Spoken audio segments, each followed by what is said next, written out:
Bienvenido a La Trinchera, otro episodio más.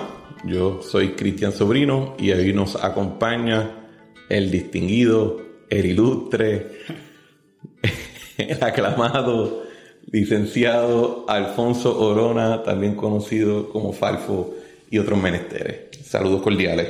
Saludos cordiales, Cristian. Gracias por la invitación. Honrado de estar aquí. Bienvenido a La Trinchera. Creo que no habíamos tenido un espacio en común en medio desde hace muy buen tiempo.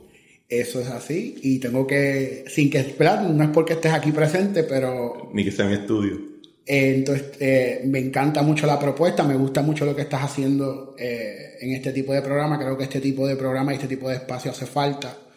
Y creo que como lo has ido desarrollando, ha sido muy bueno, porque en estos momentos que estamos viviendo, creo que has podido traer distintos puntos de vista a la mesa, y que cada uno de esos puntos de vista los hayan podido explicar sin ser un espacio necesariamente confrontacional. Así que soy ávido fanático, he escuchado casi todo y me gusta mucho lo que estás haciendo. Pues tú sabes que la realidad es que tengo unos buenos invitados que vienen por ahí en el roster ahora. Se ha hecho un poquito más difícil de lo que yo pensé. Yo sabía que iba a ser un poquito difícil, pero mucho más gente tiene cierto recelo con venir a Trinchera lo que yo pensaba que iban a tener. No sé por qué. No sé, yo tampoco. Creo que también hay una dinámica mediática donde si tú le dices a alguien, ¿qué tal si aparece 15 minutos en mi programa? Así salen volando.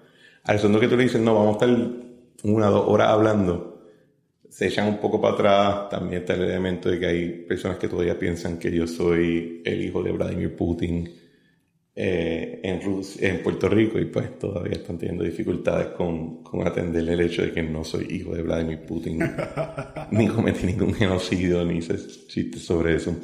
Pero nada, eso aparte, ¿qué tú estás haciendo ahora mismo? ¿A qué te estás dedicando mayormente? Porque obviamente la mayoría de las personas saben que tú estuviste en el gobierno, saliste no en una situación similar, pero no idéntica a la mía, pero desde allá para acá, ¿a qué te has estado dedicando mayormente? Bueno, pues desde que yo salgo del gobierno en febrero del 2019, yo hice mi propia compañía. Y pues estoy práctica privada ofreciendo servicios legales, o como dicen por ahí en la calle, vendiendo horas. Vendiendo horas.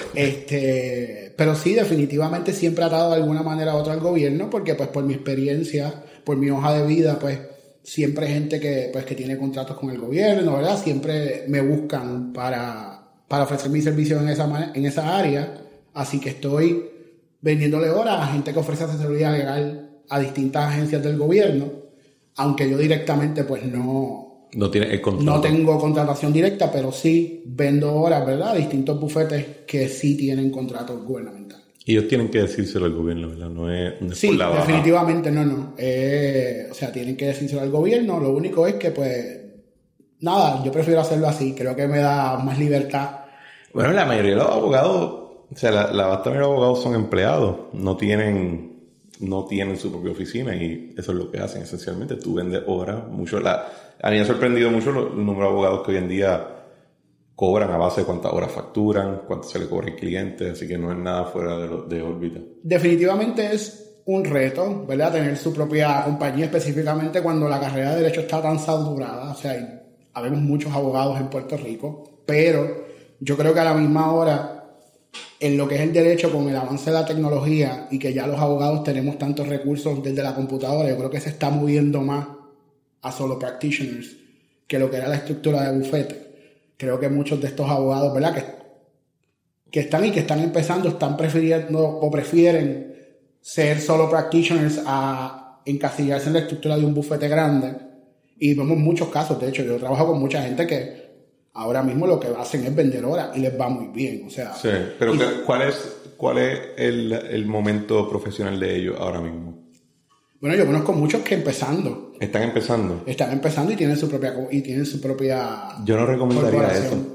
Yo creo que los primeros años como abogado tú te debes esclavizar a un bufete para aprender. Esa fue mi experiencia también.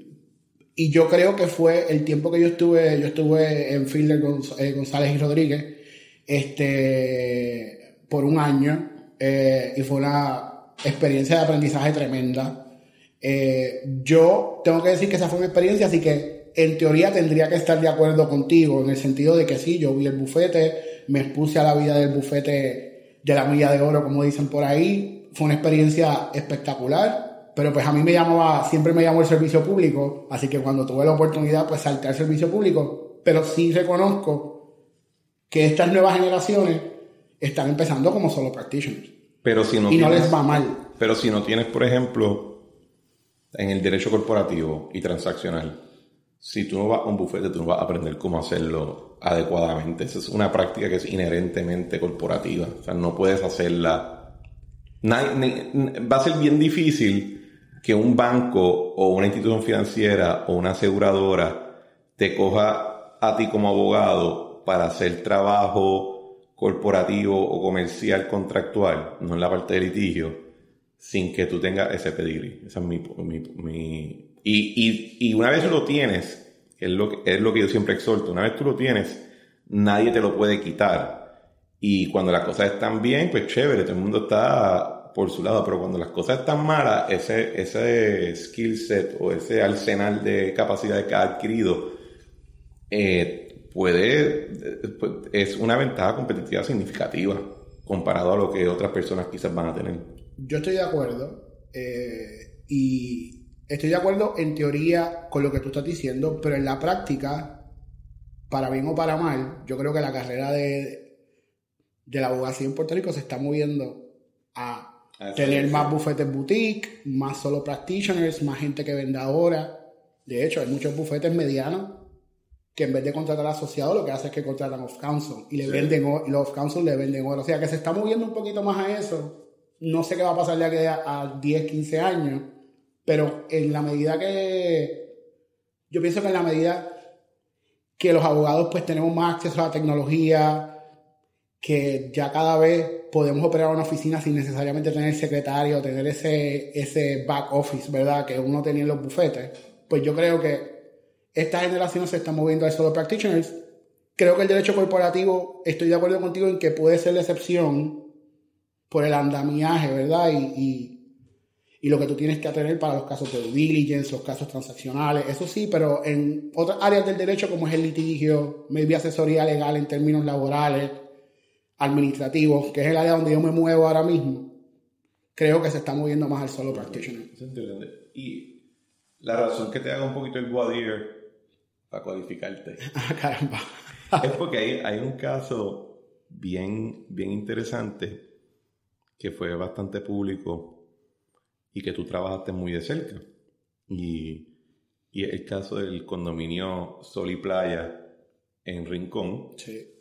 Que para los que no tengan el nombre fresco en la memoria, fue el condominio en Rincón que estaba o reconstruyendo o expandiendo su piscina, su área común de piscina, y que fue el objeto de las protestas de todo ese grupo que se dedica a velar para hacer la parte más, para describirlo de la manera más amistosa posible, se dedica a velar el desarrollo de construcciones en la costa, y tú representabas a la Junta de Planificación en la revisión de ese permiso, ¿correcto? Eso es así.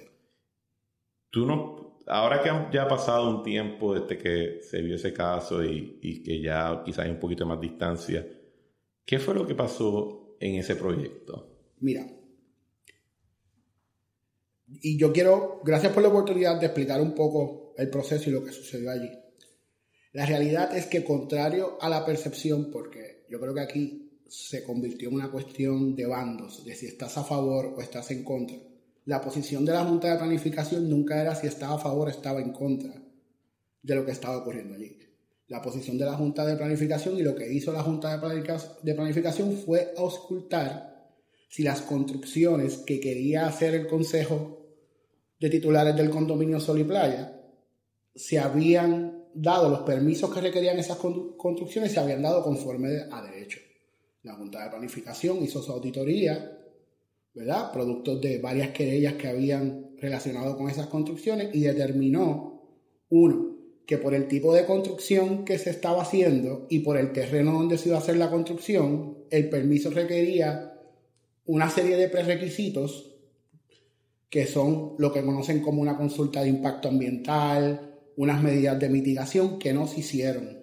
Y por tanto, las construcciones no se podían hacer bajo ese permiso que fue otorgado, ¿verdad?, para cubrir esas construcciones. Y cuando esas cosas pasan, pues la ley de permisos le da la potestad a la Junta de Planificación para ir a los tribunales a revocar ese permiso.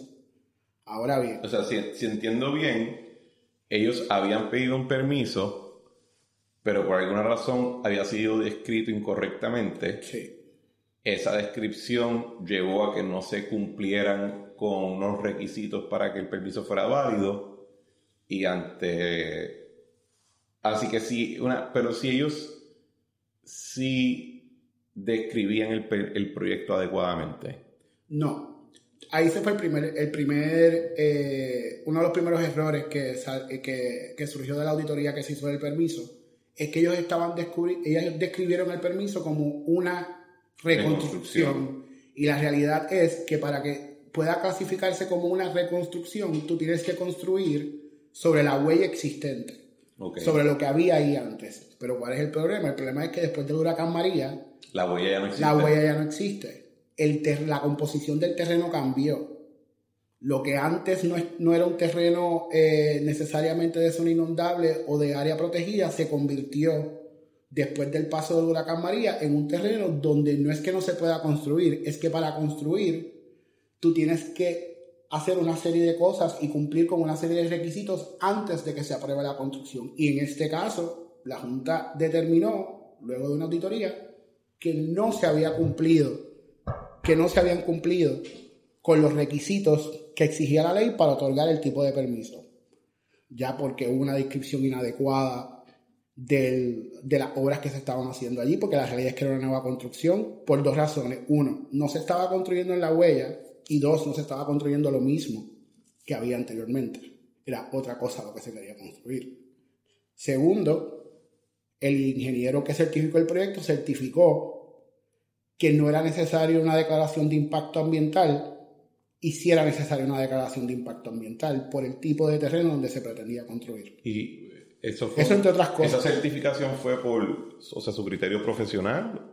Es que se ampararon en una ley que se llama la Ley de Planos y Certificaciones, que le permite al ingeniero certificar que los planos cumplen con ciertos requisitos, pero la certificación en este tipo de construcción no se podía hacer. Había que hacer una evaluación de impacto ambiental y había que hacer unas medidas de mitigación en esa construcción por el terreno donde está. ¿Y qué le pasa ahora al ingeniero? Bueno, el ingeniero sigue su proceso. Producto de la auditoría, pues el expediente del ingeniero se elevó al Colegio de Ingenieros, que es quien regula la profesión en este caso, en la ley, por el momento. Y pues nada, y pues se llevaron los procesos del tribunal, y actualmente el caso está ante el Tribunal de Apelaciones, así que esperemos a ver cuál es el desenlace. El caso del permiso todavía. Del permiso, sí. Ok, entonces, si ganan ustedes el caso en la persecución de los fines de la clase Pelú, a mí no me gustaría. Mira, y yo creo que, ¿verdad? Es que la gran ironía es, obviamente tú eres parte de esta generación que todos subimos, que todo este bloquecito de años en la Escuela de Derecho de la Universidad de Puerto Rico, donde por alguna razón un buen número de nosotros terminamos de alguna manera u otra enfrascados en estos asuntos públicos y en estos temas. Y en ese momento había un club que yo no sé si todavía continúa, que era el de Derecho Ambiental, que lo dirigía la profesora Erika Fontane, si no me equivoco. Y teníamos, y en el Tonis, o sea, en el grupo, en el área común de la escuela, había siempre está este debate perpetuo entre los que éramos más pro desarrollo, me imagino, y los que eran parte de ese club ambiental. Y me encuentro tan fascinantemente irónico que tú ahora, después de tanto tiempo, brincaste en la verja. Y nadie te lo recrimina. Yo creo que en este caso tienen toda la razón del mundo, pero que tú hayas terminado adelantando los fines de ese grupo versus lo que todo el mundo quizás juraba que sería tu portfolio. Bueno, la realidad es que yo, ¿verdad? Es cómico, pero yo no estoy adelantando ningunos fines. Yo lo que estoy es velando por la ley y el orden. O sea, la realidad es que eso te quedó muy... La ley y el orden, definitivamente. La ley y el orden, el imperio de las reglas. Sí, bueno, y yo creo que esto es algo bien importante y está en el expediente judicial. O sea, la posición de la Junta nunca fue, ahí no se puede construir. Bueno, yo entiendo que eso es lo que tú me acabas de describir. No. La posición de la Junta es, el permiso que tú tienes... No funciona. No funciona. Hay algo que tú puedes hacer ahí, pero tienes que cumplir con una serie de requisitos que no cumpliste. Y si ganan si esto llega al Supremo y ganan en la Junta de Planificación, ellos, el condominio tiene que demoler la obra. Es que ahora mismo no hay nada.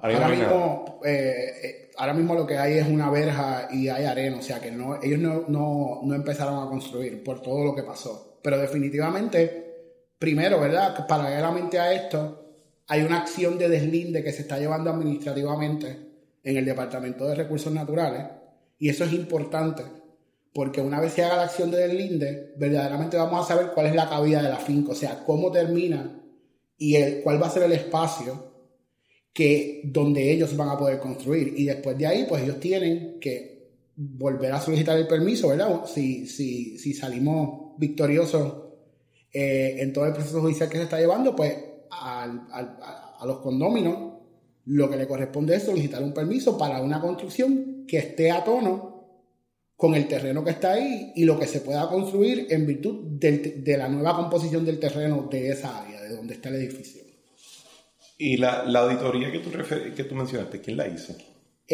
La oficina del inspector de permisos, la Junta de Planificación, en virtud de la ley 161/2009, tiene una oficina de inspector de permisos que se encarga de auditar las determinaciones finales, que es como se llaman a los permisos que emite la oficina de gerencias de permisos. La Junta de Planificación las puede auditar aleatoriamente o las puede auditar cuando hay una querella que establecen violaciones al permiso o que el permiso no fue dado conforme a derecho. Pues ellos lo auditan, verifican que si en efecto se cumplió o no se cumplió en el proceso de otorgación del permiso con las leyes y reglamentos aplicables, y ahí determina si valida la actuación de OCPE o por el contrario, como sucedió en este caso, si se entabla un proceso judicial dirigido a revocar el permiso. Y por eso OCPE participa porque Rincón no tiene delegación de autonómica.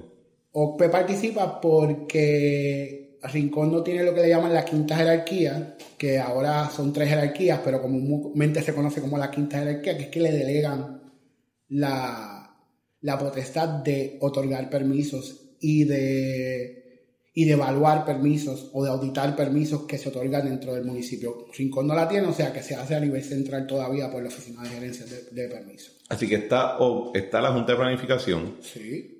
¿OCPE está adscrita a la Junta de Planificación? OCPE está adscrita al Departamento de Desarrollo Económico. Y la Junta también. Y la Junta es un organismo del Departamento de Desarrollo Económico, pero que tiene autonomía fiscal y autonomía administrativa. Esas reorganizaciones. Sí, esas reorganizaciones que tú hiciste. Esa no fue mía. De hecho, yo recomendé vetarla. Sí, pues. Esa la perdí violentamente. La Junta de Planificación, entonces... Y te pregunto porque... Y mira que yo he visto este tema 1,000,000 de veces como parte de la práctica mía de bienes raíces, pero a mí todavía el día de hoy no me queda bien claro qué es la Junta versus OCPE versus DRNA en todas estas controversias, porque cuando nadie dice nada o cuando no hay ninguna controversia, todo fluye relativamente bien. Uh-huh. Pero es el 98% de los casos. Pero el segundo que hay un problema, las 3 lo que hacen es apuntarse el dedo y nadie sabe. Y si hay un municipio, olvídate que también lo meten en el party. Y nadie, yo creo que muchas personas en el público no entienden, y me incluyo, no entienden cómo es que se supone que opere bien. Porque cada vez, como solamente se reseñan casos controversiales donde impera el principio de Kurum Sakaram, ¿cómo supone que funcione adecuadamente ese tipo de proceso? Pues mira, te voy a explicar un poco. Esto es un tema bien técnico, así que... Lo bueno de este podcast es que nosotros no tratamos a nuestra audiencia como niños de 5 años, son todos adultos, pueden escuchar cosas complejas y tú las puedes... Y si no las entienden es culpa tuya. No, claro, estoy de acuerdo, pero, ok, hay lo que se llama un plan de uso de terrenos, ¿verdad? Y eso está diseñado por la Junta de Planificación. Y la Junta de Planificación, junto con otras agencias concernidas, desarrollan lo que es el plan de uso de terreno y le dan unas clasificaciones y unas calificaciones a los distintos tipos de terreno que hay en Puerto Rico. En el mapa. En el mapa. Y esas clasificaciones, a su vez, conforman lo que se llaman unas zonificaciones, los tipos de terrenos que hay en Puerto Rico, ¿verdad? Así que si yo soy Juan Pérez y yo quiero construir mi casita, pues yo necesito un permiso de construcción. ¿Qué es un permiso de construcción? Un documento que dice, esta construcción cumple con todas las leyes y reglamentos aplicables a lo que Juan Pérez quiere hacer en su finca. Eso en grosso modo es lo que está Eso es lo básico. Eso es lo básico. ¿Qué pasa? Como hay distintos tipos de terreno, dependiendo del terreno, tú puedes hacer distintas cosas. Hay cosas que tú no puedes hacer en unos terrenos, que puedes hacer en otros. Por ejemplo, cuando tú estás cerca de la costa, pues hay ciertas construcciones que por el peso, el tipo de construcción, no las puedes hacer. Y ahí es que se complica un poco más la cosa. ¿Por qué? Porque cuando son terrenos que por su composición necesitan algún tipo de protección, ya sea por el ambiente o por otro tipo de consideraciones o por la zona de inundabilidad, cuando son terrenos que están en áreas inundables, pues entonces tú dices, ok, yo quiero construir mi casita, pero para poder construir mi casita, pues tiene que venir el DRNA a decir, mira, esto está en la costa, pero no impacta demasiado el ambiente, ni impacta demasiado el suelo, ni tiene un impacto ambiental significativo en el terreno donde se pretende construir, ¿ves? Y OCPE se supone que exija todos esos documentos antes de otorgar un permiso, que es lo que te dice, mira, la construcción que quiere hacer Juan Pérez en la finca XYZ del barrio Jurutungo de Guayanilla cumple con todas las especificaciones legales y reglamentarias y se puede construir ahí y no van a haber problemas mayores. Y si el municipio tiene autonomía... Eso lo hace el municipio. ¿Y el municipio también hace el plan de uso de terreno? Cada municipio puede tener un plan de zonificación, verdaderamente. El plan de uso de terreno es de la Junta de Planificación. Pero cada municipio tiene su mapa de zonificación donde establece los distintos usos, ¿verdad?, a tenor con el terreno que se puede dar a la jurisdicción del municipio. Ok, entonces OCPE te da el permiso. ¿Y cuándo es que entra DRNA?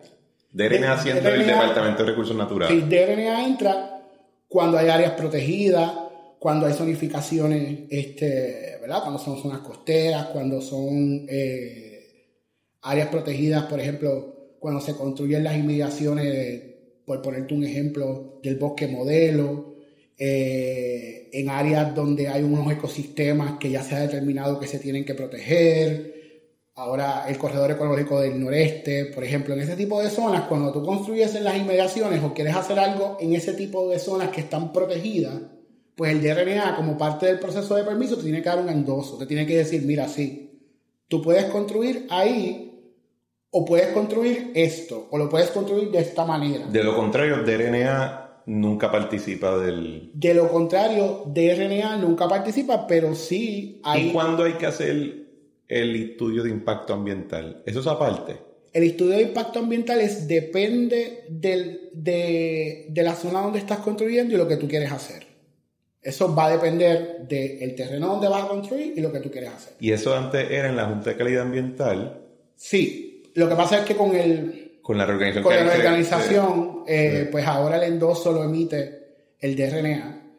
Y cuando son, ¿verdad? Cuando son zonas naturales, cuando son cerca de los cuerpos de agua, cuando están en las costas, pues todas estas construcciones tienen que tener un endoso del DRNA, aparte de una declaración de impacto ambiental que dice, mira, esto no impacta significativamente el ambiente y a su vez, en ciertas construcciones, estas son las medidas de mitigación que se tienen que llevar a cabo para que se pueda construir lo que se pretende construir en este sitio.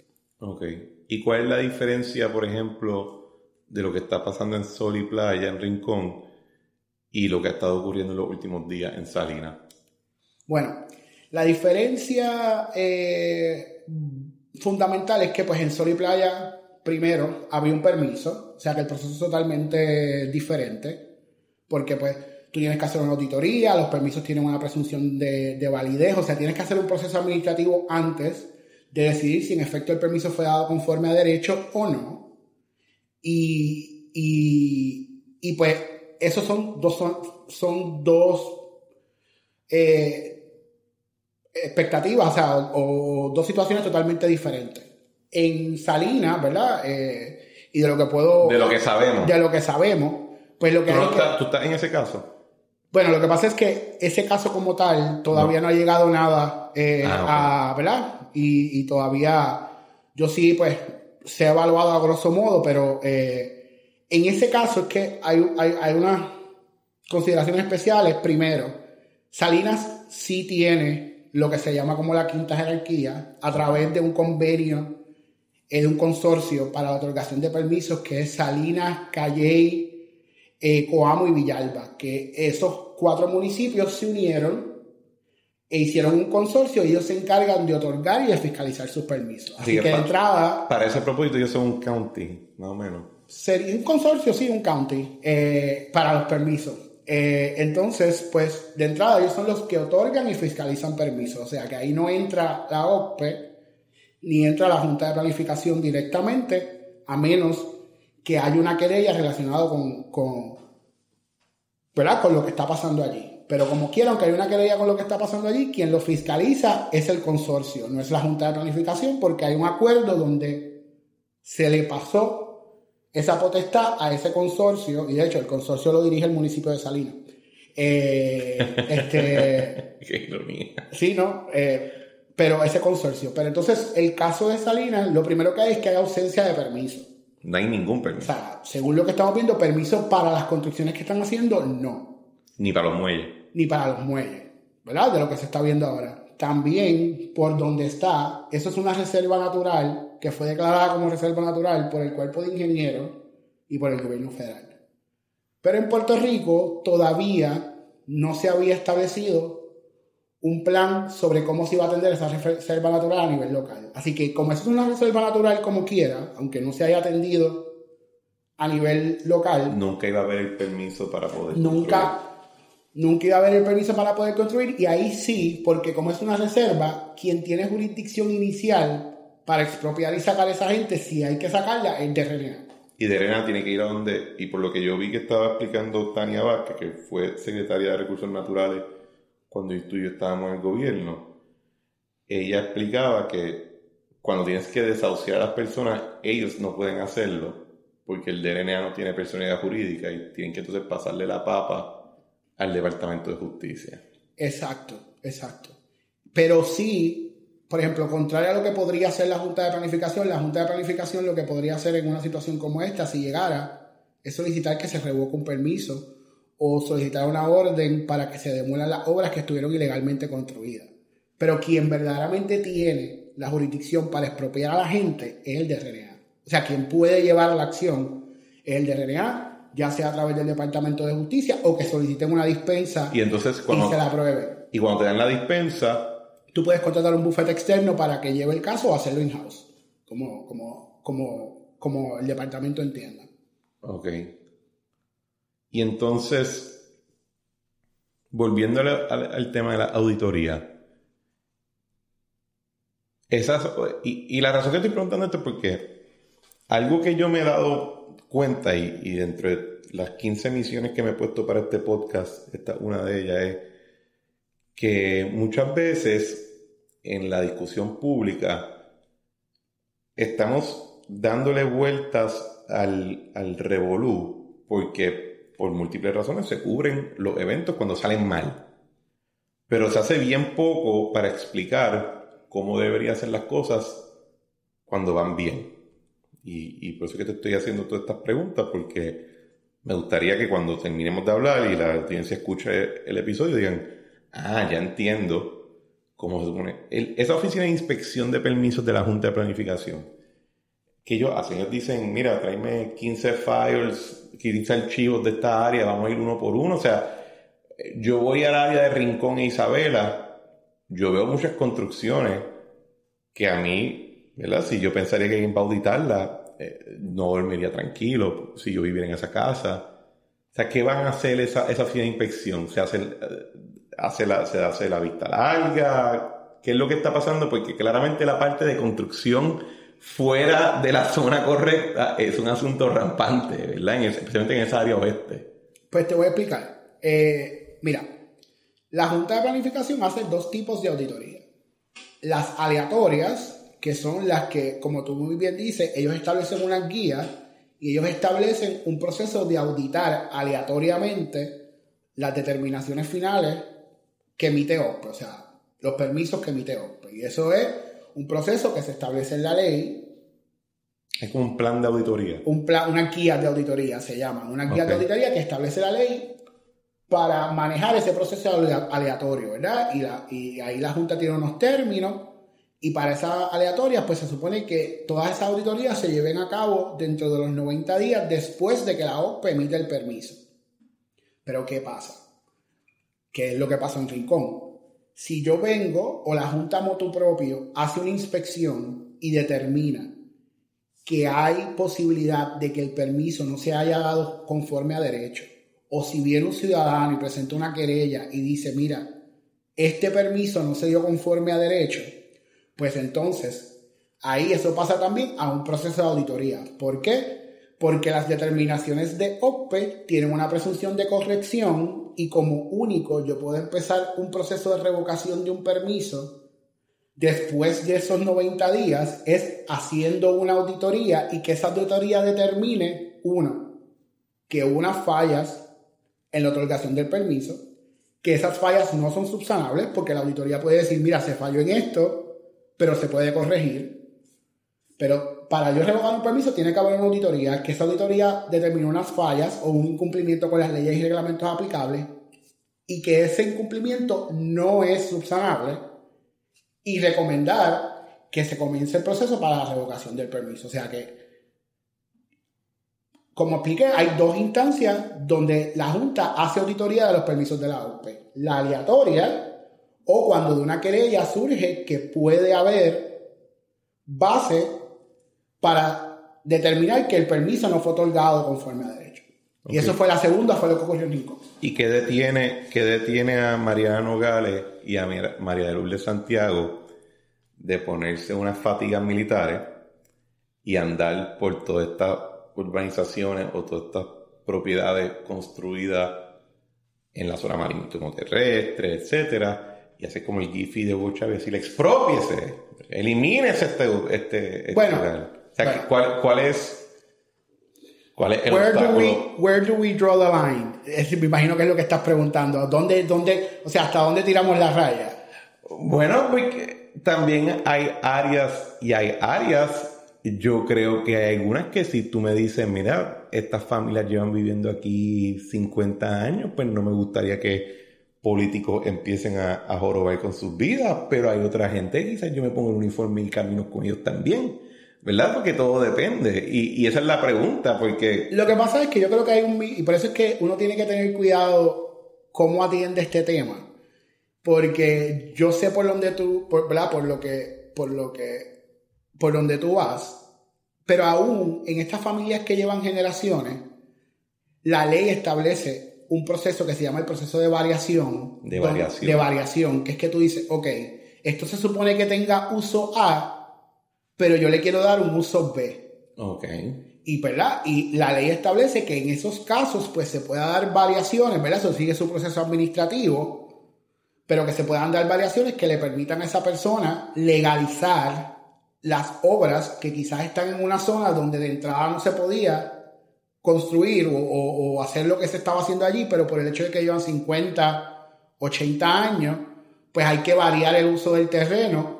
O también hay otro modelo que se llama la determinación de conforme no legal, que es cuando tú construyes antes de que estuviese un reglamento.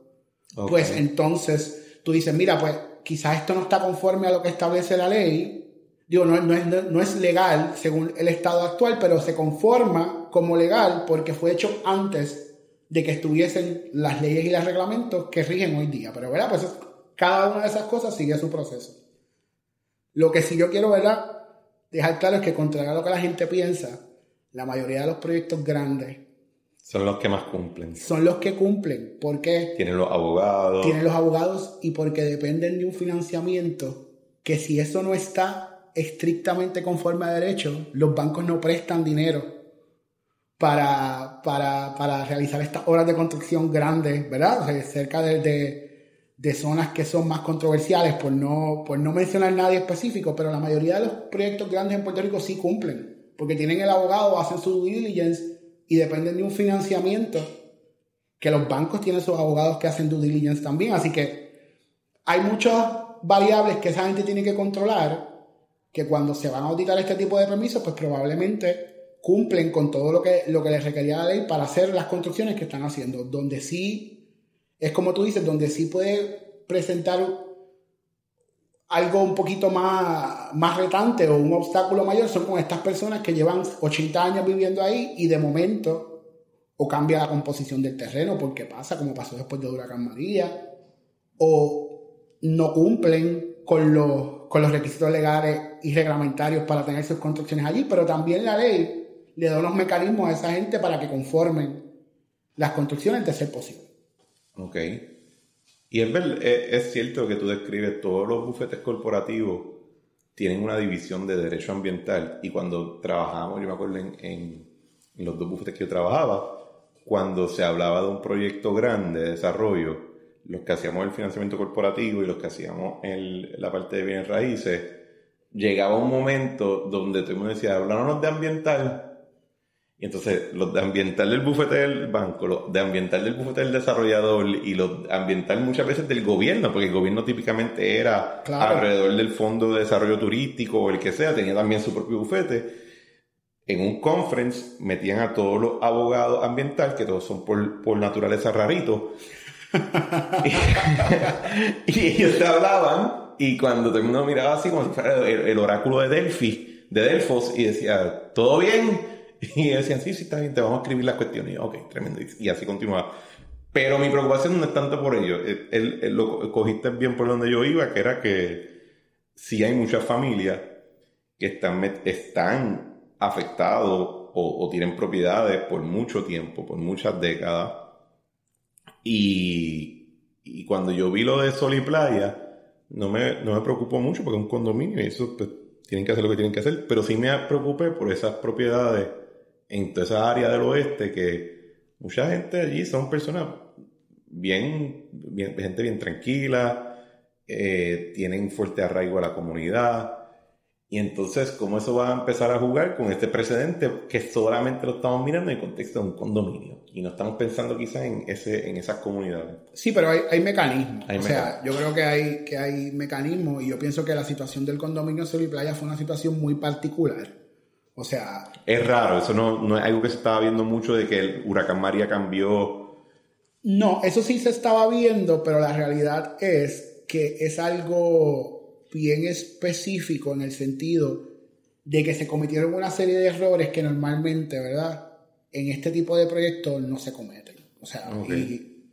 Y pues esa es la posición de la Junta. O sea, se cometieron una serie de errores en la otorgación del permiso que definitivamente hacían imposible que se certificara como se certificó las obras que se certificaron. La realidad es que la mayoría de la gente que lleva 50, 60, 70 años viviendo, ¿verdad?, en esta zona, y por hablar de Rincón, hablemos de Cerro Gordo, hablemos del área de la playa de Ponce, o sea, mucha gente que lleva viviendo décadas, pues sí hay unos mecanismos, ¿verdad? Siempre y cuando aquí nosotros tenemos que entender también que aquí la reconstrucción y los fondos de reconstrucción y los fondos que se están dando, ¿verdad? Juegan un papel importante, especialmente después del huracán María, de cómo se reconstruye de una manera que si vuelve a pasar otro huracán María, el desastre no sea tan grave o tan grande como pasó en el 2017. O sea, hay un montón de players que están jugando, ¿verdad? Y que se tiene que tomar en consideración a la hora de atender estas premisas, pero aún para las comunidades más humildes hay mecanismos, ¿verdad?,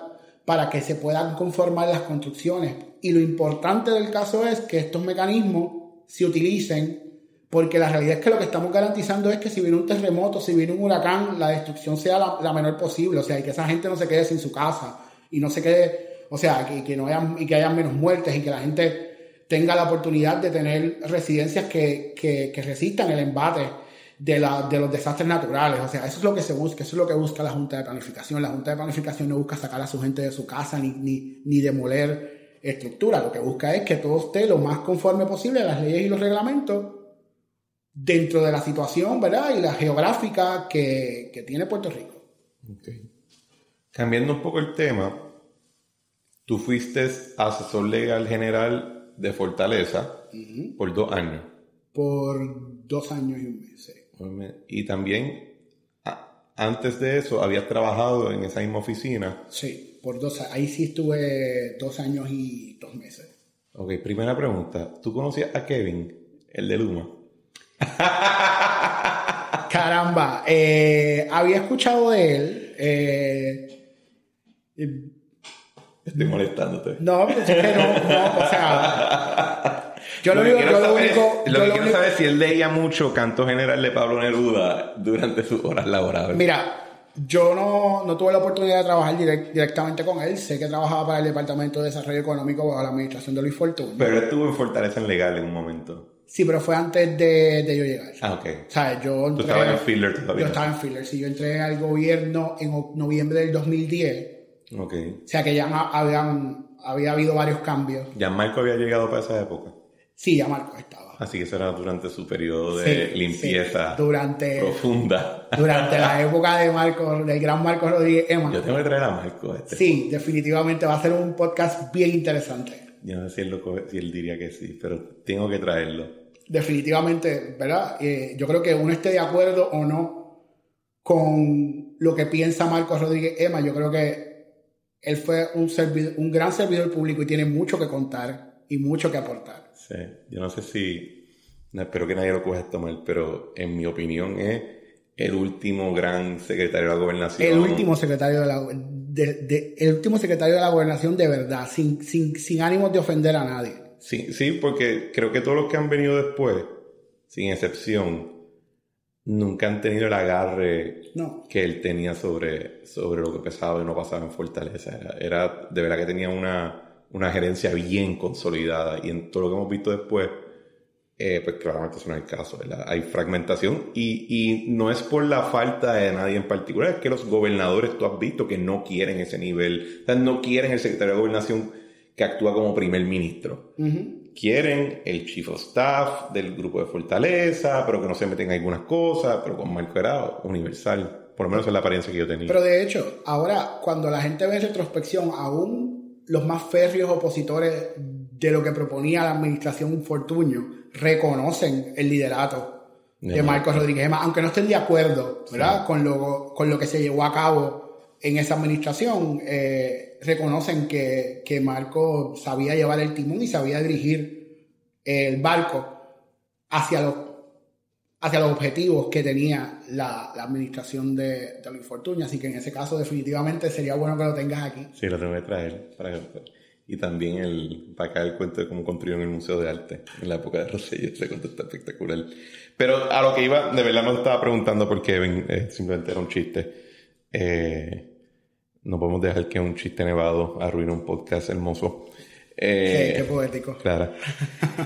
Lo que te quería consultar era más el tema de la orden ejecutiva. Este tema me surgió, tuve un episodio recientemente con los muchachos, como si fueran nenes, con el director de investigación y con el General Counsel del Instituto de Libertad Económica, y ellos tienen un pleito entablado sobre el tema de las órdenes ejecutivas de COVID. Lo escuché el podcast. ¿Lo escuchaste? ¿Te gustó? Sí, me gustó. Ok, bueno. cuando estábamos en la administración, o sea, la gente quizás no entiende esto, pero las órdenes ejecutivas, quien en esencia funciona como filtro de las que se proponen, o como el que redacta las que se piden, es la Oficina Legal de Fortaleza. Eso es así. Y hay veces que y esas órdenes causan mucho debate internamente. En nuestro tiempo, Falfo y yo éramos un lado a veces de la visión filosófica de la ejecutiva y teníamos otros compañeros al otro, y esos debates eran qué pena que eso fue lo que no se graduó. Pero ¿cuál ha sido tu perspectiva sobre cómo se ha desarrollado la orden ejecutiva en los últimos años después de que nos fuimos? Mira. Y si quieres explicar lo que es la orden ejecutiva general. Mira, una orden ejecutiva... Perdona por que interrumpa, porque hay mucha gente que ya está comenzando a ver la orden ejecutiva como decretos del monarca. Sí. Con aplicabilidad general, brincando el proceso legislativo y aunque contrario a que alguna gente dice, yo de verdad no creo que Pedro Pierluisi es un dictador, ni cerca, están sí empezando a tomar ese tono, tanto a nivel federal como a nivel local. Sí. Ok. Pues lo que pasa es que yo creo que tenemos que ver de dónde salen las órdenes ejecutivas y la génesis también de lo que son las órdenes ejecutivas una vez hay una declaración de emergencia, que yo creo que son dos cosas diferentes. Las órdenes ejecutivas son instrucciones, vamos a ponerlo así, que salen de un mandato legal, no vienen del vacío, o sea, siempre están anclados o amparados en una potestad que le delega a la Asamblea Legislativa al Ejecutivo, donde el gobernador da unas instrucciones específicas para atender asuntos puntuales que aunque se amparan en una ley, no necesariamente están recogidos en la legislación. Básicamente, esa es una orden ejecutiva. Yo como ejecutivo ejerzo mi poder ejecutivo, doy unas instrucciones a unos jefes de agencia o creo unos mecanismos para atender ciertas cosas que, aunque no están específicamente delegados por la Asamblea Legislativa, nacen de un poder legal que sí le delega a la Asamblea Legislativa al Ejecutivo. O un poder inherente del gobernador. Un poder inherente del gobernador, ¿verdad?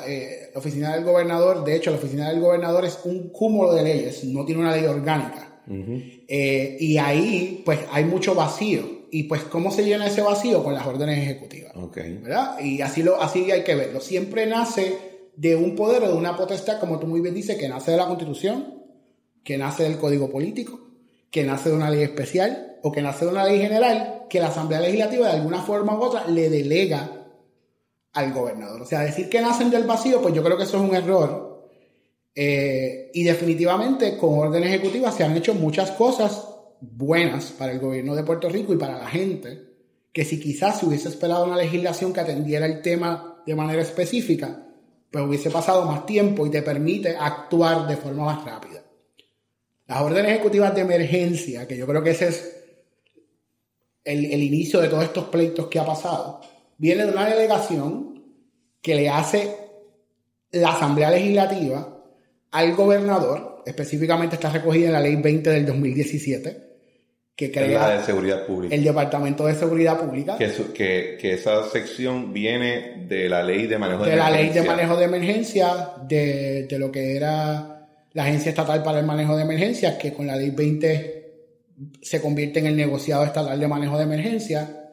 Pues esa ley establece, la Ley 20 establece que cuando hay una emergencia, ya sea por un desastre natural, por una situación como pandemia, el gobernador puede tomar todas las medidas dirigidas a atender la emergencia a través de un decreto. Un decreto es una orden ejecutiva. ¿Qué pasa? Una vez el gobernador establece o hace una declaración de emergencia, pues básicamente tiene la potestad de, a través de una orden ejecutiva, establecer todas las medidas necesarias para atender la emergencia. Yo creo que aquí lo que está pasando con ese cuestionamiento que le dan a las órdenes ejecutivas, especialmente con el COVID, y yo creo que lo que se está cuestionando, o por lo menos lo que se debería cuestionar, no es el poder del gobernador para emitir una orden ejecutiva, sino es si esa orden ejecutiva cumple con el estándar de razonabilidad para atender la emergencia del COVID. Y yo creo que por ahí es que, pues, y por lo que escuché del podcast, ¿verdad? De la ILE. O sea, yo creo que eso es lo que va dirigido. O sea, verdaderamente, la medida que toma el gobernador es razonable, va dirigida a atender a la emergencia. Hay evidencia de que esa medida, en efecto, va dirigida a atender la emergencia. O sea, que podemos estar de acuerdo o no con la posición, pero por lo menos por lo que entendí que ellos estaban explicando, iba más en esa medida. No era cuestionar la capacidad del gobernador de emitir órdenes ejecutivas. El argumento de ellos en el tribunal, por lo que leí de los documentos que ellos me enviaron, es, sí, tienes razón en esa línea. Sí. Es decir, la medida que se está tomando en la orden ejecutiva tiene algún tipo de relación de necesidad o de efectividad o de razonabilidad al riesgo que presenta el COVID. Y no sé, yo puedo ver porque quizás el criterio es necesario en la medida que, a mi parecer, la rama judicial o los jueces que han visto estos casos, porque no quiero hablar por todos, han sido bien cautelosos de imponer su criterio sobre el criterio del gobernador o de la rama electa, lo cual es problemático porque ese es el punto de tener una judicatura independiente. Es, hasta cierto punto, ejercer un criterio independiente sobre la aplicación de una ley y que por mandato constitucional, pues ese es el criterio que manda en la interpretación de la ley. Porque aunque yo puedo ver una línea bien clara entre la necesidad de ordenar la vacunación de todos los empleados públicos, la vacunación espectacularmente efectiva, puedo ver quizás la necesidad de limitar algún tipo de conglomeración de gente en un evento público, algo. Pero de momento cuando ya empezamos a hablar de que hay que poner plexiglas en las mesas y este tema de la mascarilla, o sea, la mascarilla, el virus es bien considerado, porque el virus solamente te coge cuando estás caminando en un restaurante, pero eso no que te sientes a comer, pues ya el virus no se mete con tu comida. Es bien considerado. Y al principio el virus no salía de 5 de la tarde a 5 de la mañana. Correcto. O sea, y el virus también tomaba en consideración tu número de tablilla. Claro. Y esas cosas, pues uno las veía y decía, estamos empezando como que a pisar la raya. Y no era por minimizar el riesgo, para nada. Y en esa parte creo que tanto los expertos de salud pública y los juristas hemos demostrado que no hemos perdido la capacidad de comunicarnos bien. Sí. Porque una cosa es la conversación que tú tienes como salubrista y la que yo tengo como jurista. Yo te tengo que poder decir a ti, mira, en este tema legal, recuerda que estas reglas están pensando en un sinnúmero de otros riesgos que no son los de puramente una pandemia. Estamos pensando en riesgos de concentración de poder, de minimizar la confianza en el sistema, etc. Y ustedes están pensando solamente esto. Y ellos tienen que poder decirnos a nosotros, entiendo, pero este virus se limpia a 2% de la población. Así que a menos que tú no tengas una comodidad con eso, pues tenemos que hacer X, Y, Z. Pero por eso que te preguntaba ¿cómo tú crees? A veces he hecho el escenario en mi cabeza de cómo sería si nosotros estuviésemos bregando con ese revolú. Y yo me puedo imaginar las peleas por esa orden ejecutiva. Mira, definitivamente. Y yo creo que si algo bueno le podemos sacar a los casos que se están viendo a nivel federal, es que yo espero que salga de ahí una guía jurídica para hasta dónde, ¿verdad? O qué es lo que uno tiene que hacer como ejecutivo para aprobar la razonabilidad de una medida de emergencia. No sé si eso va a pasar. Yo creo que no va a pasar. Pero me gustaría que pasase porque la realidad es que, como tú muy bien dices, la judicatura ha sido bien cautelosa, por no decir manos afuera, a la hora de limitar los poderes que tiene el ejecutivo bajo la ley 20.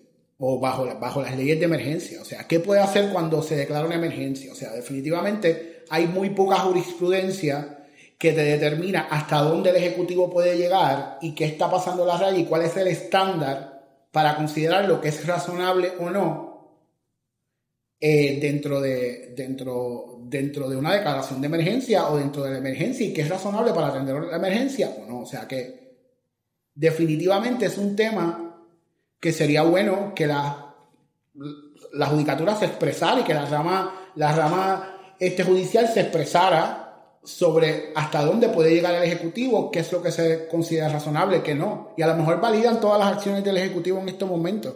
Pero de cara a próximas emergencias, pues establecer un estándar de interpretación sobre lo que es razonable o no sería espectacular, porque definitivamente, y yo creo que nosotros estábamos, de las cosas a las que nosotros nos enfrentamos después del huracán María, era esa misma pelea. ¿Esto que vamos a hacer es razonable?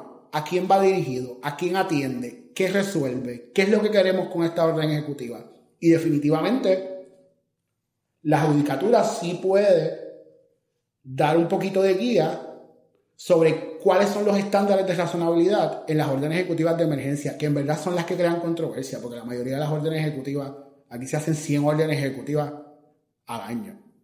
Y la mayoría, nadie las cuestiona ni las impugna. Las que las impugnan son cuando el Ejecutivo entiende que para atender una emergencia, ¿verdad?, hay que hacer ciertas cosas. Y a ti, de hecho, una de las órdenes ejecutivas que se impugnó cuando nosotros estábamos en el gobierno, que ganamos el caso, fue la del COR3.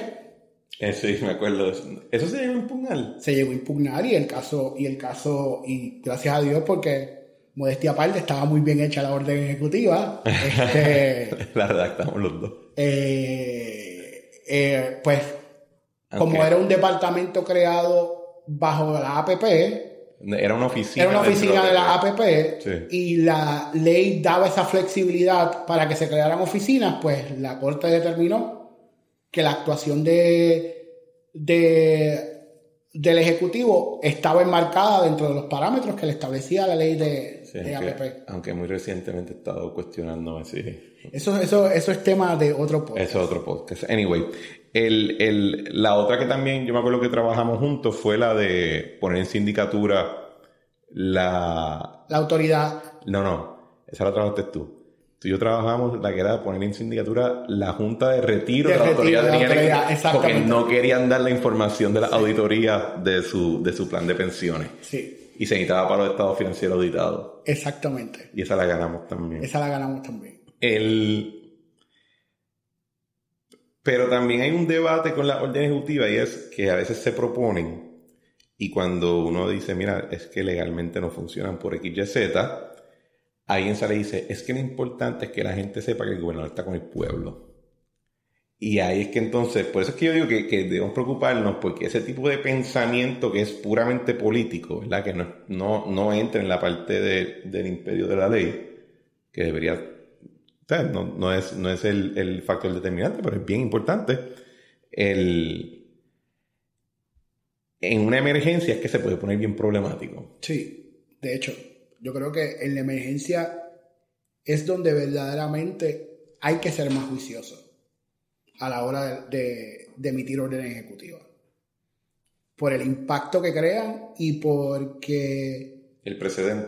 Por el precedente, y yo creo que también porque la emergencia, porque nosotros vivimos, yo creo que la emergencia más grande que ha tenido Puerto Rico moderno, por no decir ever, en la historia de Puerto Rico, yo creo que da paso a que ocurren muchas cosas que parecen buenas, pero que no se pueden hacer por orden ejecutiva, o que la implementación crea unos problemas fundamentales, pero a la hora de vamos a resolver porque tenemos que resolver, o porque esto nos está creando un problema, o lamentablemente porque hay 3 días de portada de un periódico que nos están dando duro con el tema, porque son consideraciones que ocurren. O tú y yo fuimos a un programa de radio y metimos la pata y hay que hacer una ejecutiva a probar que no es verdad. Exacto. ¿Qué pasa? Oye, en el gobierno uno se enfrenta a muchas cosas y hay mucha gente opinando y poniendo sus 2 granitos de arena. Digo, y de hecho salen muchas cosas buenas. Pero uno tiene que tener juicio para atender específicamente en áreas de emergencia. Pues siempre yo creo que hay que hacerse las preguntas. ¿Hay una delegación legal? ¿Hay alguna ley de la que pueda surgir la orden ejecutiva? 2, ¿qué es lo que se quiere hacer con la orden ejecutiva? 3, ¿se puede hacer por vía reglamentaria? ¿Se puede hacer dentro de las potestades que ya tiene una agencia? Y 4, a corto o largo plazo. Yo siempre, no siempre me hacían caso, pero yo siempre entendía que las órdenes ejecutivas debían tener un término. Uh-huh. Y yo era fanático de que tuvieran un término y que después, y a los 6 meses se hablaba, o al año se determinaba si se iba a seguir con esta orden ejecutiva o no, porque a veces ahí era que tú podías determinar si en efecto lo que tú querías hacer se lograba o no. O sea, y una de las cosas que pasaban era que las órdenes ejecutivas, a veces nosotros teníamos que ir hasta órdenes ejecutivas del 84 que te creaban estructuras gubernamentales que todavía están funcionando hoy. No hay una regla general de que cuando un gobernador sale, se supone que sus órdenes ejecutivas se apagan. Esa regla como que nunca la he entendido bien si todavía está vigente o no. Esa regla se usa dependiendo de la orden ejecutiva. Porque yo sé que hay estructuras gubernamentales que cuando tú vas y dices, ok, pero ¿de dónde se creó esto? De una orden ejecutiva de los años 70. Hay una orden ejecutiva de los 90 que establecía el proceso para las órdenes ejecutivas. Por eso. Y la ignoramos a cada rato. Eso es lo que te estoy diciendo. La Secretaría de Gobernación se creó en el 84, creo, o en el 80... No, en el 89. En el 89 que se crea. Es que se crea la posición como tal, que la primera que la Sila. es Sila. Exacto, que era Secretaria de Estado y Secretaria de la Gobernación es la primera que tiene la posición. Sí, dicen que era bien fuerte. Que Marco era en la tradición de Sila, definitivamente. Pues no, que era muy pequeño, pero también he escuchado eso, que era fuerte. Era fuerte. Entonces vino Álvaro. Después vino Álvaro, después vino Ángel No, César Miranda. No, después de Álvaro vino Ángel Morey. Bajo Pedro. Exacto, después vino César Miranda. Que también era fuerte, dicen. Bajo Aníbal, ¿quién era el secretario de Aníbal? Aníbal José Torres. Después vino Juan Carlos Blanco con Fortuño. Después Marco, terminó Miguel Romero. Sí.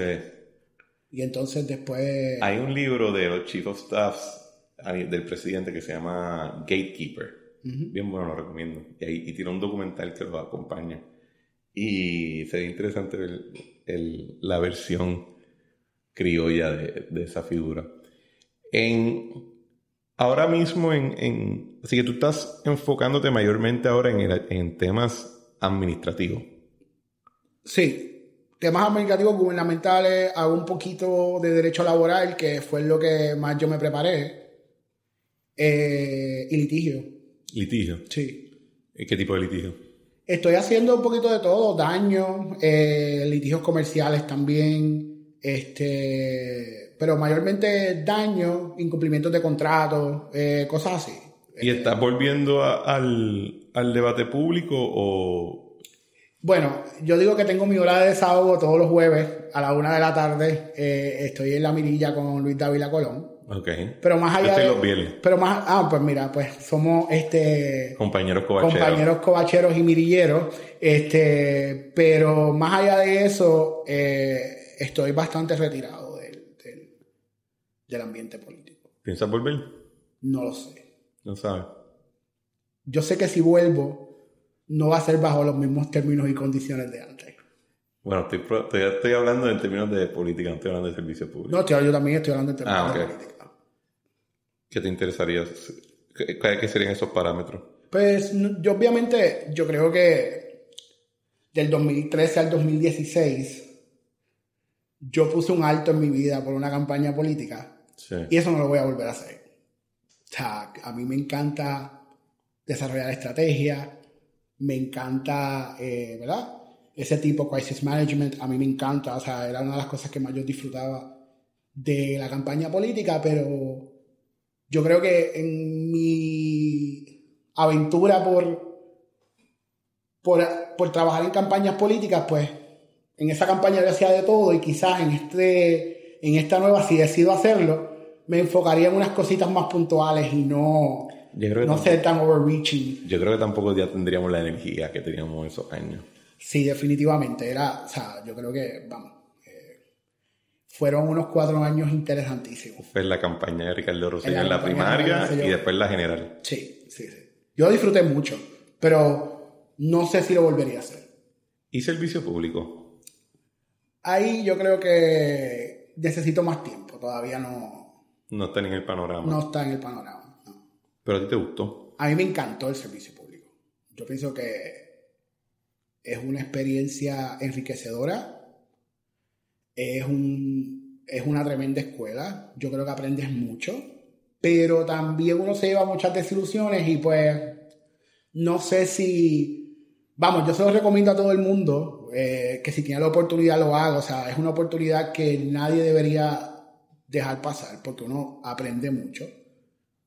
Pero definitivamente no sé si ahora eso está para mí. O sea, no digo que no pueda volver a pasar. Pero no sé si en estos momentos lo haga. ¿Qué te gustaba? A mí me gustaba resolver cosas.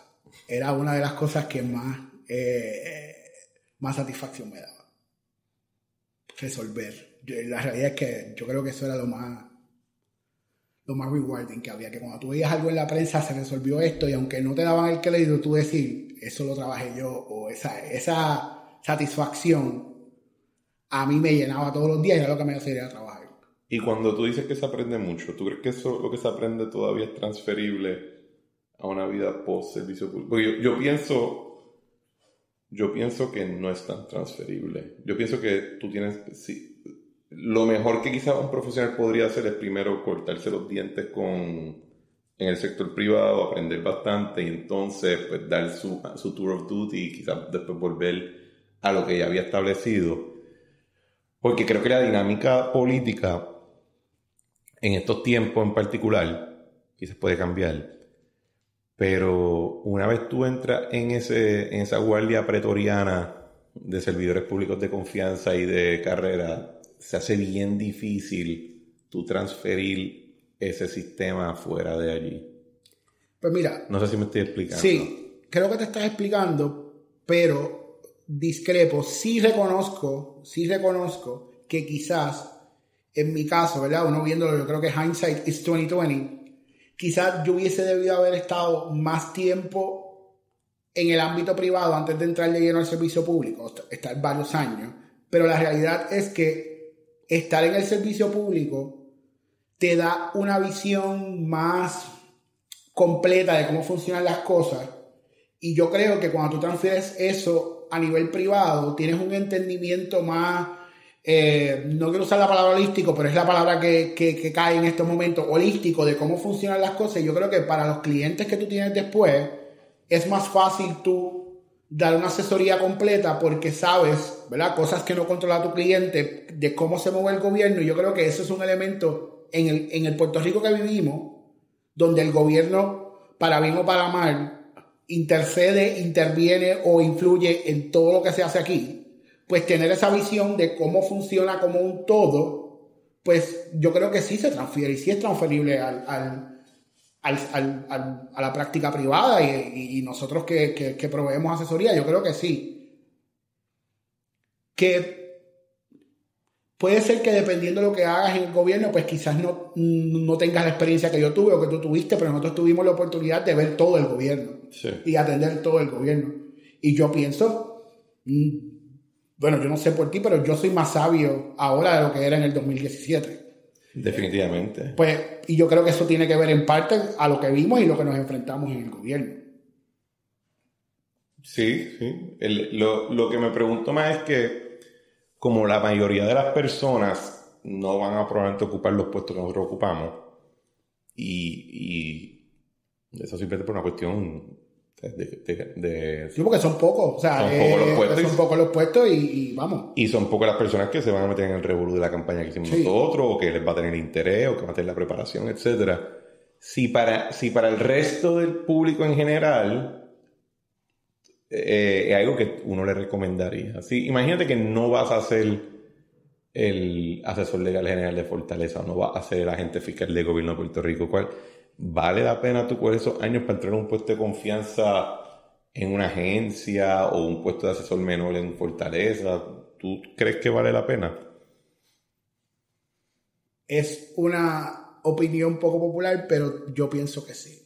Okay. Ahora, que me llamen y yo le voy a dar una serie de pointers. ¿Qué recomendaciones tú le darías ahora? Mira, yo creo que lo primero que uno tiene que darle recomendaciones es que uno va a hacer un trabajo y que a veces uno tiene que saber diferenciar entre lo que le corresponde a uno en el trabajo que va a hacer y lo que no le corresponde a uno, ¿verdad? Y a veces yo creo que cuando uno tiene unas posiciones quizás donde ven todo el gobierno, yo me encontré haciendo muchas cosas que no me correspondían.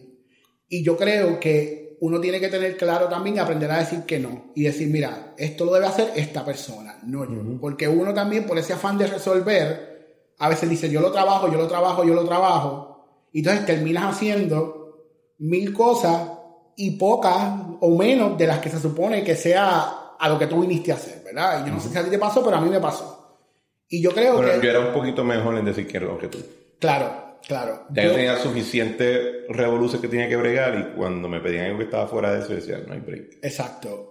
Pues yo, aprender a decir que no y aprender a canalizar y darte cuenta que no todo es responsabilidad tuya. O sea, a ti te mandaron a hacer algo específico, pues eso es lo que tú vienes a hacer y eso es lo que debe tener prioridad. Yo creo que ese sería, el mejor consejo. Y si no te toca, no te toca. O sea, no cargues con el peso del mundo. No cargues con el peso del mundo ni con el peso de los demás. A veces, lamentablemente, hay que dejar, y esto lo digo sin hablar de nadie en específico, pero hay que dejar que la ineptitud de ciertas personas salga al relieve, ¿verdad? Y la sobrecapacidad o la falta de capacidad para hacer las cosas debe salir al relieve. Y a veces uno, por evitar, como uno dice, los chichones, pues hace un overreaching y después tiene...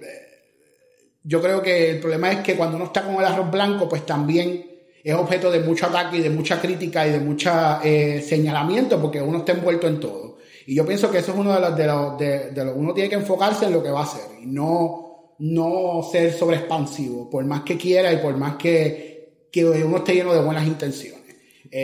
Y dejar que las cosas pasen. A veces hay que dejar que las cosas pasen. Y lamentablemente todos somos seres humanos, todos cometemos errores. Y a veces hay que dejar que las cosas pasen y uno no puede estar tratando de resolverlo todo, ni va a resolverlo todo en su paso por el servicio público. ¿Qué más uno quisiera? ¿Y la segunda? Y la segunda... Te voy a seguir preguntando hasta que estés satisfecho. ¿No? Y tú puedes hacer... La segunda es que tienes que entender que todo el mundo tiene su agenda. Que son muy pocos los que van al servicio público a seguir estrictamente la agenda del gobernador. Eso... Te voy a interrumpir ahí. En estos días recientes, que en el Partido Popular tuvieron todo este revolú por el proyecto del Senado 693, que no quiero discutir el proyecto porque voy a traer a otra persona para hacerlo, una mujer, porque ahora dicen que si tú tienes pipí pues no puedes hablar de estos temas, así que voy a traer a una mujer para que me hable a mí de estos temas. ¿Cómo es que se llama ella? La licenciada Ivonne Lozada, que fue ella era asesora de Dalmau, del presidente del Senado, José Luis Dalmau, y ella la despiden y a mí me sorprendió mucho que había tanta leonización de lo que ella hizo que fue la causa de su despido, porque yo, quizás basado en mi experiencia, yo estaba horrorizado con lo que ella hizo, en la medida que, y esto a mi entender, si alguien le cuenta esto y ella piensa que estoy mal, pues que me lo explique y yo lo arreglo rápido.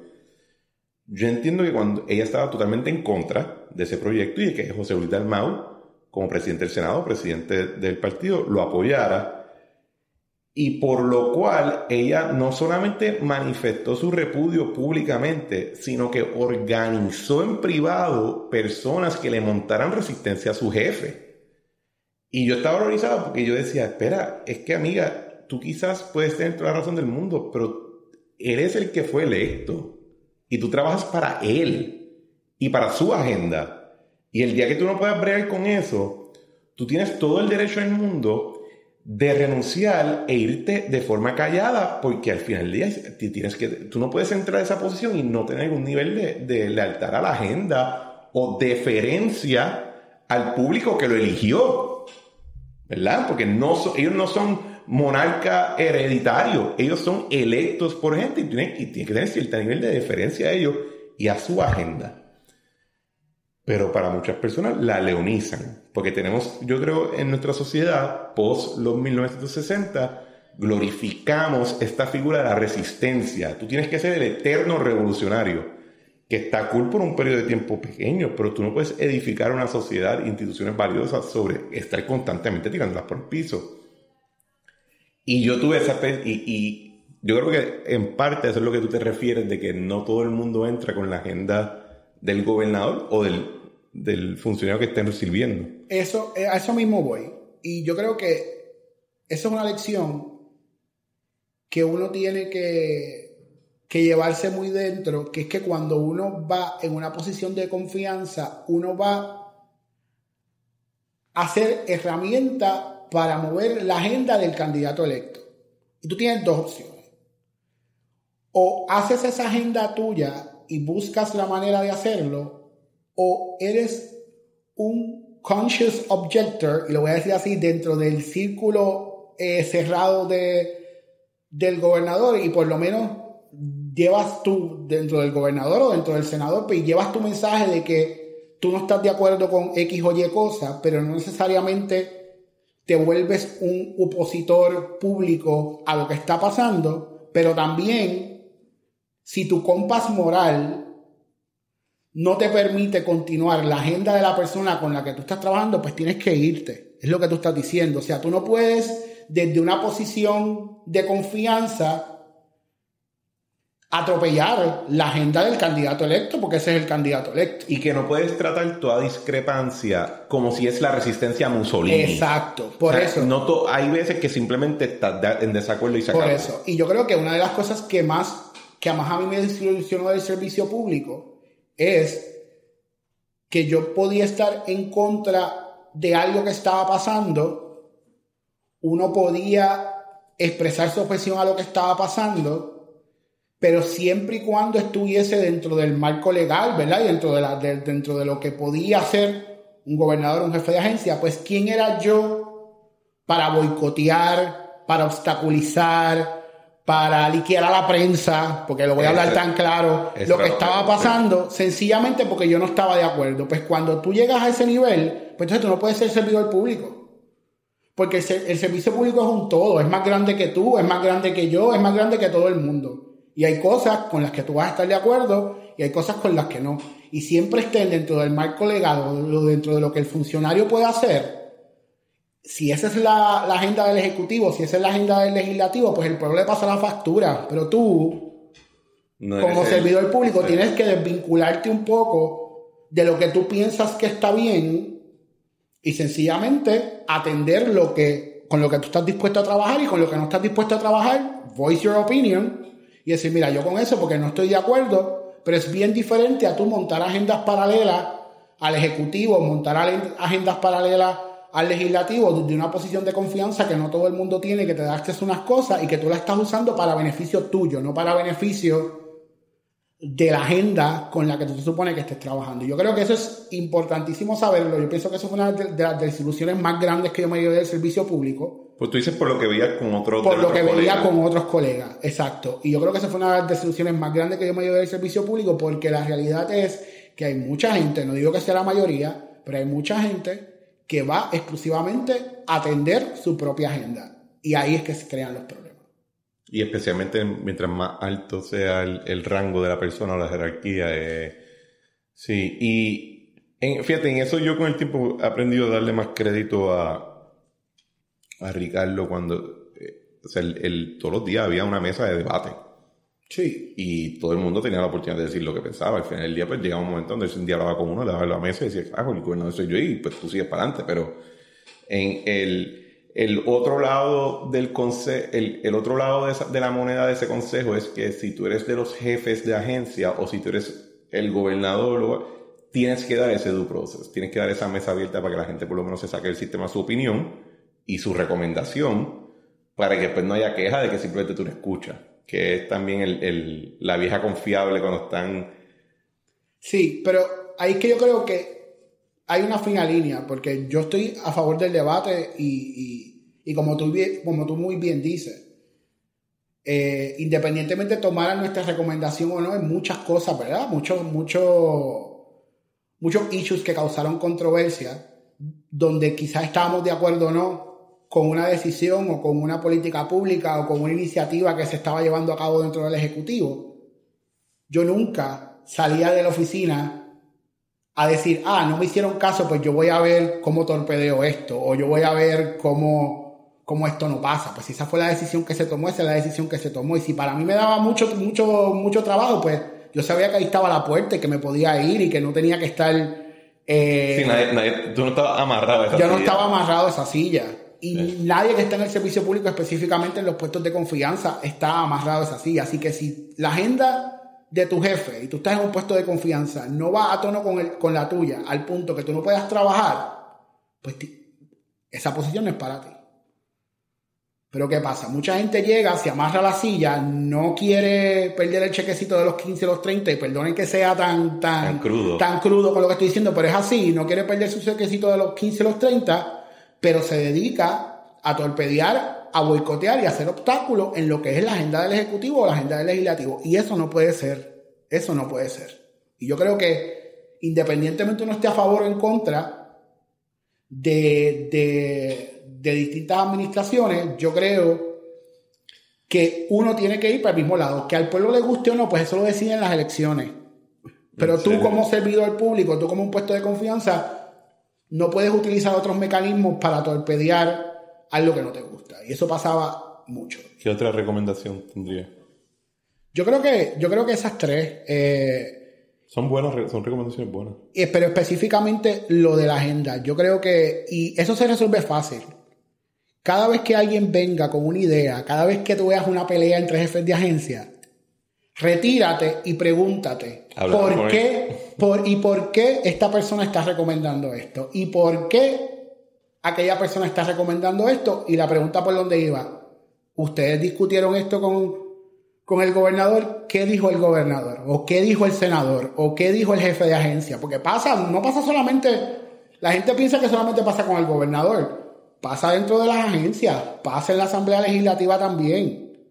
Y a veces tú tienes upper management en muchas de estas agencias boicoteándose unos a los otros y el jefe de agencia ni se entera de lo que está pasando. Sí. O sea, pasa en todos los niveles donde hay un poquito de poder gerencial, vamos a ponerlo así, pasa.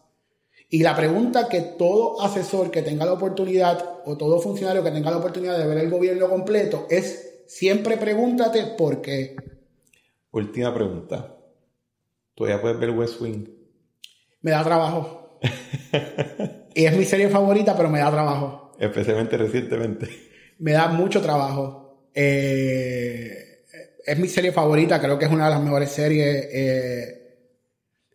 Creo que aunque es idealizado, creo que es una imagen bastante parecida a lo que se ve dentro de la oficina del Ejecutivo, pero en la vida real es un poquito más dark. Vamos a dejarlo ahí. Siempre que veo eso me pregunto, ¿dónde están los cabilderos? No, claro. Pero por eso te digo, es una versión idealizada, pero definitivamente las discusiones que se daban entre el grupo de asesores eran bastante, yo creo que en ese aspecto, ese debate interno estaba bastante to the point, de lo que tú ves en el Ejecutivo. Pero sí, ahora es como... Me da más trabajito verla. ¿Cuál era yo? Tú eras... Toby, ¿no? Ok, lo puedo ver. Toby. Excepto la filtración al final. ¿No? Exacto, eso nunca haría eso, pero... Ramón era Josh, definitivamente. Sí, Ramón era Josh, Josh, y yo era pues Blavish. Según me definitivamente. Bueno. Ya eres como la tercera persona que me dice que yo era Blavish. Está bien, a mí Oliver Platt me cae bien. Así que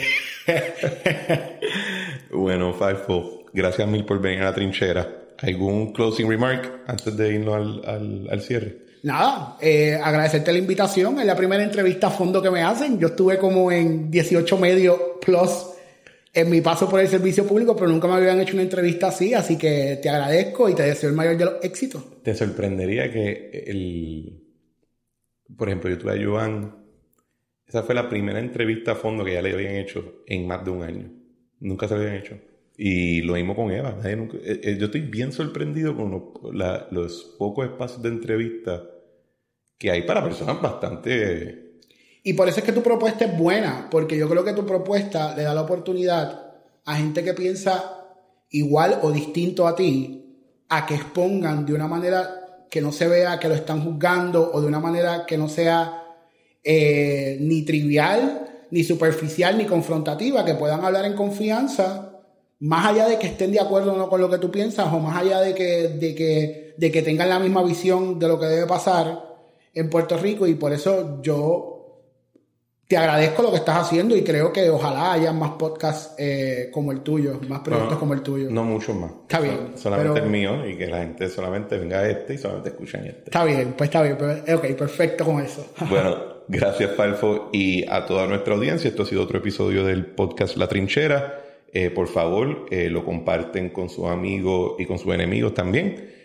Por favor, le dan un rating de 5 estrellas en Spotify, en Apple Podcast. Si pueden dar una buena reseña, también se lo agradecemos. Como de costumbre, le damos crédito a Eric Harper por nuestra canción de entrada y de salida, Spirit of España, Claudio Rosario por nuestro arte. Nos vemos pronto.